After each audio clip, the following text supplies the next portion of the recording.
Hey guys, this is Tara Macklin hopping in here to talk to you guys about sleep and the role it plays not only for PCOS women, but really just for all of us in having better health. But I found some interesting things, probably more in relation to women with PCOS and our hormones. So we all have been taught that, it's good to get about 8 hours of sleep, yada, yada, yada.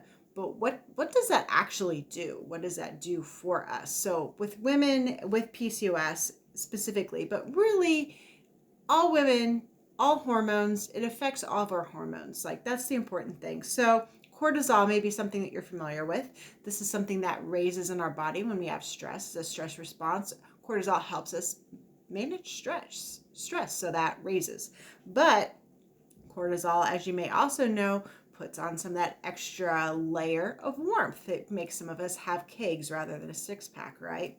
So, anyways, so cortisol is something that, for the most part, many of us, at least here in the States, those of us that don't really manage our stress very well, we like to have that cortisol actually down lower so that way we're not putting on extra layers of fat. Another thing, as I kind of look over my notes here, it helps improve insulin sensitivity, which is really good for many women with PCOS, and other people out there. There may be like pre-diabetic, something like that. It also helps regulate the release of luteinizing hormones. So that is one of two hormones that kind of pair together, and we want to have a nice balance. I talk about that a little bit in my experiment video if you guys want to go back and catch that. But it also helps make sure that we're getting good levels of estrogen and progesterone as well. So making sure that we're having good, nice balances, especially for PCOS women, this is a big deal. So sleep actually, at the end of the day, is probably better for us than anything else that we could do that is natural and somewhat in our control. So better than exercise, better than supplements, better than, I still think food is really a big important feature, but sleep is probably one of the best places to get started. So of course, we talk about aiming for about 7 to 8 hours of sleep. And here's some things to kind of consider that might be throwing off your sleep.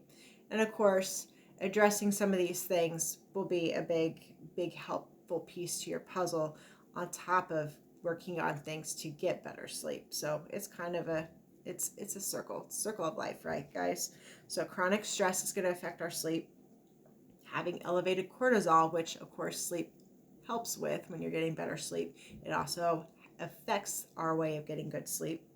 Having low blood sugar, so not to say that you should be eating just before bed, but you do need to make sure that you're eating good, nutritious, balanced meals and getting in that nice balance, not eliminating all the things. So lack of evening wind down time, this is a big thing that a lot of times we talk about.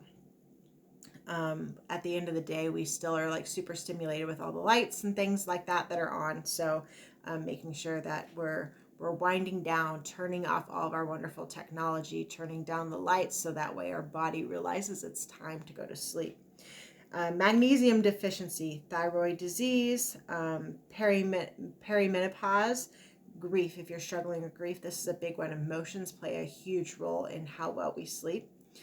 Anxiety, depression also play a role in that, as well as exposure to blue lights. And that may not be something you're super familiar with, but many of us, when we're on our technology, if you do your little drop down screen, you'll see something that says blue light filter, and you can click on that and it'll turn off the blue lights. This is especially important at night because the blue lights trigger us to stay awake. So this is something, again, on your computers, on your tablets, on your TVs. This is another reason why people talk about actually taking TVs and removing them from the bedroom so that way you can get better sleep. So those are just some little things that affect your good night's sleep. And of course, getting good night's sleep can help improve some of those things that affect your good night's sleep, right? So it can be a little tricky, and it sounds like, well, you just talked to me in a circle, right?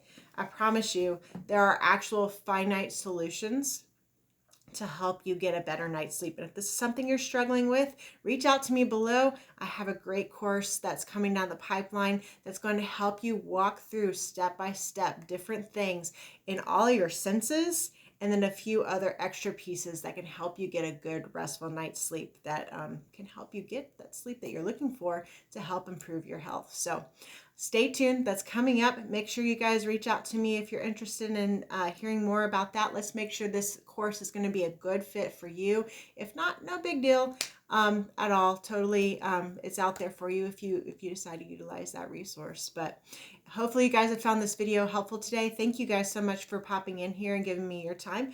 And if you guys are enjoying this content, make sure you guys are clicking subscribe above and clicking the bell so that way you get alerted every time there's a new video that pops up. And